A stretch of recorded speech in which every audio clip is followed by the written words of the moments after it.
One nation one election यानी एक राष्ट्र और एक चुनाव, इससे क्या फायदे हैं देश को? इससे बहुत से फायदे हैं। सबसे पहले तो ये है कि देश की जो जीडीपी है उसमें 1.5% की बढ़ोतरी होगी, यानी 4.5 से 5 लाख करोड़ रुपए प्रति वर्ष देश की जीडीपी में बढ़ेंगे, जो जनता के हित और देश के हित में लगाए जाएंगे।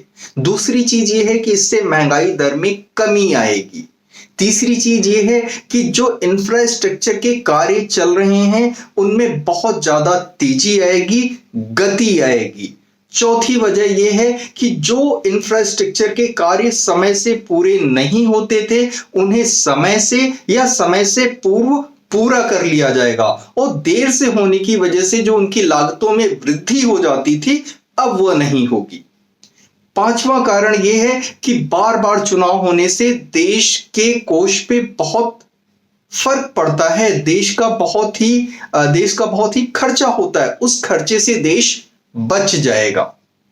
इसके आगे अगला फायदा क्या है कि हमारी गवर्नेंस जो है उसकी एफिशिएंसी बढ़ जाएगी।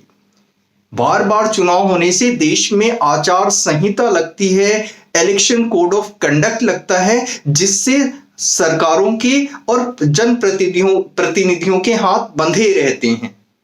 तो हम जैसे भी देखें इससे फायदे ही फायदे हैं। और एक सामान्य कारण मैं बताता हूं कि आज की भागम भाग जिंदगी में हर इंसान बहुत ज्यादा व्यस्त है, और हमारे देश में लोकसभा, विधानसभा और लोकल बॉडीज और पंचायती राज के इतने इलेक्शंस होते हैं कि बार बार जब भी किसी क्षेत्र में चुनाव होता है तो वहां का वोटर जो दूसरी जगह पे कमाई के लिए रुका हुआ है अपने जो है चुनाव क्षेत्र में नहीं आ पाता है। फिर वन नेशन वन इलेक्शन जो हमारे देश में प्रथम, द्वितीय, तृतीय और चौथे आम चुनाव हुए थे उसमें भी यही था। धन्यवाद।